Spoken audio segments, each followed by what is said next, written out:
네, 안녕하세요. 박세현입니다. 오늘 좀 다른 게 아니고 그 뉴스 기사거리하고 쭉 있는 것들 어차피 링크는 다 걸어 드릴 거예요.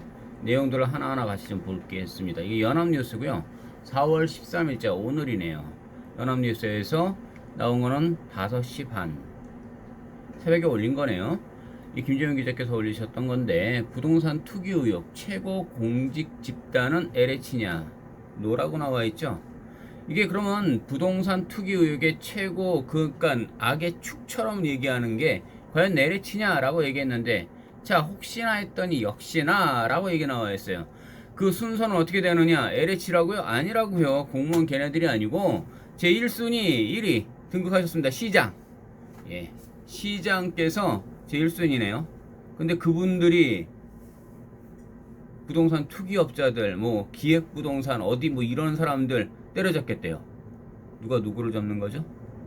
자, 그 다음 국회의원, 그 다음에 지방의원 순이다. 어마어마한데요. 그분들 싹 다 먼저 전수조사 한번 해봐야 되지 않을까요? 이거는요, 제가 약간 지금 시선이 이쪽으로 가는 건 왜냐면 노트북을 같이 이렇게 옆으로 놓고 좀 보려고 하는 겁니다. 보면서 얘기해 드리는 거예요. 자, 참여연대와 민주사회를 위한 변호사님, 민변이죠? 얘네들이 3월 2일 날짜 LH 직원 쭉 이렇게 나왔어요. 그런데 이걸 놓고 봤더니 혹시나 했더니 역시나 나와 있어요. 정확하게 보게 되면요. 정부 합동 특별수사본부에 의하면 지난 12일 현재 부동산 투기 의혹 수사 대상자 가운데 공직자는 공무원 130명 5명이라면서요. LH에서 장난하나요? 지방의원 39명 LH 직원 38명 그 다음에 지방단체장 10명 국회의원 5명 순이다.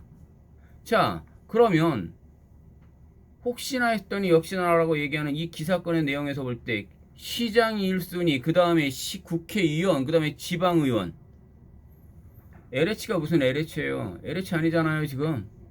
자 이는 공직 집단 정수와 대비하면 지방단체장과 국회의원 지방의회 이 혐의 비율이 상대적으로 굉장히 높다. 자 이거예요. 그 위치에 올라가면요 정보가 있거든요 하는 겁니다. 자 다음 기사건 뭐 저 이해충돌방지법 이렇게 쭉 나오는데요. 이 기사건들 뭐 더 이상 뭐 요거야 그냥 링크 걸어둘 테니까 쭉 하나씩 잘 보시면 될 것 같고요. 그 다음에 해운대 그 기사건 가지고 또 좀 한번 보겠습니다. 지금요. 자 오늘은 뭐 그냥 계속 쭉 이어서 몇 개를 계속 같이 보겠습니다. 자 이거 머니투데이에서 나온 거예요. 박진영 기자가 지금 올리셨던 건데 4월 13일 이거 또 5시 13분 새벽에 올린 것들이죠. 자 요런 것들 꼭 그 경제 기사나 이런 것들 같이 보시는데 해운대가 9.5억 뛴 신고가 아니요 9억 5천이 가격이 아니고요 9억 5천이 뛰었다고요. 자 이게 어디냐고요? 해운대 어디냐면요 이거 마리나시티에서 요트가 있어요. 그쪽에 그 영화인의 거리 쪽에서 그쪽이 그 건너편 쪽에 지금 다 보이는 데인데 9억 5천이 뛰었다고요 그냥. 근데 매수자 누구라고요? 중국인이라고요. 자 1996년 구재건축 호재 황금 매물 17억 원에 거래되었다. 광안대교가 잘 본다. 그 광안대교가 그 참 진짜 희한해요. 이게 이렇게 뱅글뱅글 돌면서 넘는 거가 있어서 굉장히 좀 위험해. 제가 부산을 좀 자주 내려가기 때문에 그걸 알아요. 처갓집이 그쪽이다 보니 자주 가게 되죠. 자, 그런데 경남 마리나 아파트 정확하게 나오네요. 국민평형 약 한 30평대 얘기하는 거겠죠. 자, 황금매물. 자, 한강뷰는 저리 가라. 이제 얘기했어요. 그래도 아무래도 한강 쪽이 서울을 눌러 쓰는 솔직히 없어요. 아직까지는요. 왜냐고요? 한강이요. 60억이잖아요. 압구정. 요즘에 계속 얘기 나오잖아요. 그러나 이 해운대 쪽에 부산도에 마찬가지고 부산 시장 되셨던 분이 그 LCT 계속 얘기하시잖아요. LCT요. 어마어마하고 그 원래 처음에 뭐 짓네 못 짓네 거기 짓을 때 뭐 지금 사람이 떨어져가지고 누가 죽었네 했던 그런 아파트예요. 근데 뭐 엘리베이터 문이 열리네 닫히네 뭐 그 빌딩 풍 때문에 그랬다. 그게 LCT입니다. 그런데 부산에 사시는 분들의 꿈은요 LCT예요. 최고 아닌가요? 서울에 있는 사람들한테 꿈은 뭐냐고요?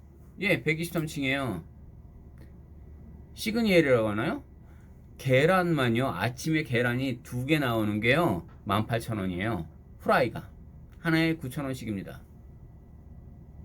이건요. 유튜브를 뒤져보면 다 나와요.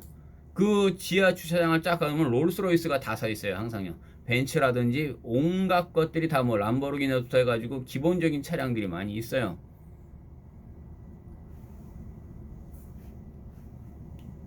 말을 제가 거기서는 좀 멈추겠습니다. 자, 이렇게 지금 보시면요. 부동산을 규제한다, 뭐 한다, 뭐 한다. 오늘 지금 쭉 얘기 나오는데요. 오늘 아침에 제가 이게 계속 뉴스를 들으면서 오거든요. 그런데 이야기하더군요. 흰 고양이든 검은 고양이든 귀만 잡으면 되는 거 아니냐라고 이야기가 정확하게 얘기했던 게 도이모이에요. 이게 중국의 정책이었던 것처럼 똑같이 지금 경제를 잡고 부동산을 잡겠다라고 얘기하면 어떤 정책이다 이런 게 중요한 게 아니라는 거였어요. 잡으라는 거예요, 제발요. 25번을 내놓고 나서 단 한 번을 성공을 못하는 이 정부에서 뭐를 지금 봐요. 그런데 똑같이 지금도 얘기할 때 부동산은요, 한국 사람만 투자를 해요. 그리고 정치인들만 뭐 이렇게 뭐 정권 가진 사람들이 아니요, 부산에 지금 누가 샀어요? 중국 사람들이요. 띄우잖아요. 뭔가 막을 수 있는 방법이요? 아니요, 제발 제대로 못하면요 안 해야 되는 게 정상이에요. 뭔가 하지를 못할 사람들이 잡겠다라고 얘기할 때는요, 이게 여파가 굉장히 심해지는 겁니다. 우리 이제 속으로 한번 얘기 한번 해볼까요? 군생활 할 때 고문관이 있어요. 고문관이요. 관심병사. 예, 고문관들이요. 얘가 하나 존재하면요, 문제는 얘 옆에서 따라붙어주는 사람이 하나 더 필요해요. 그럼 얘가 일 처리를 못하면 얘네들이 해야 될 걸 나머지 애들이 같이 해요. 국가를 개박살을 내놨어요, 지금요. 그럼 이걸 다시 돌려야 돼요. 4년 전으로 시간 다시 돌려주실 수 있어요? 지금 집값 60억씩 뛴 걸 다시 10억대, 20억대로 다시 내려주실 수 있어요? 3억짜리 아파트를 18억까지 띄워놓은 거를 다시 3억으로 내려줄 수 있습니까? 어거지 써보는 거예요. 가능하냐고요. 그런데 정책을 내세우시겠다고요? 또요, 아까 보겠다고요? 이제 딱 뉴스거리에서 또 다른 거 나오니까 얘기하더군요. 오세훈하고 이제 어떻게 맞춰봐가지고 해보겠다. 뭘 합니까? 못 건드릴 것 같고 만들지 못할 것 같으면요, 안 해놓으면 돼요. 시장 경제 논리에 그냥 맡기면 돼요. 기획부동산을 찾겠다고요? 내비 두시면 돼요. 자기들끼리 싸워서 서로들 경쟁해서 도태될 것들 다 도태돼요. 뭐를 정책을 내세워서 잡겠다고요? 아니라는 거 아니에요. 자, 그 다음 거. 오늘 또 다른 거 기사건. 또 한번 몇 개의 기사건들이 나와 있는데 쭉 보는 것 중에서, 자, 집값 60%까지 무주택자 이제 대출 규제를 완화를 검토하겠다. 이거 JTBC예요. 실제로 한번 들어보면서 얘기를 하는데 요게 불과 몇 분짜리입니다. 재보궐선거에서 성난 부동산 민심을 확인한 정부와 여당도 겁나나 보죠, 이제는요. 방안을 검토하고 있습니다. 집 없는 사람들이 집을 살 땐 대출 한도를 올려주는 방안을 LTV, DTI 규제는 이제 다 완화하겠다 이런 얘기입니다. 사람들에겐 보유세를 낮춰주자는 의견도 나오지만 정부는 투기가 우려된다며 부정적입니다. 송지혜 기자입니다. 여당은 재보궐선거 전 실수요자 대출 규제 완화를 시사했습니다. 현재 장기 무주택자와 생애 최초 주택 구입자에 제공되는 각종 혜택의 범위 및 대상을 확대하는 방안을 추진하겠습니다. 홍익표 저분이 지금 얘기하는 거예요. 부동산 민심이 꼽히자 선거 이후 규제 완화에 더 지금 잠깐 지나가는 거 보세요. 당정이 공감. 월세가요 700만 원이에요. 그러면요, 제가 여쭤볼게요. 연봉 1억 되시는 분은 얼마나 되셔요? 월세가 700이에요. 월세가 700. 그럼 1년이면 8,400이네요. 이게 지금의 정책으로 해서 만들어진 이 현실인 거예요. 대를 이룬 가운데 금융위원회는 이달 안에 대출 규제 완화 방안을 내놓습니다.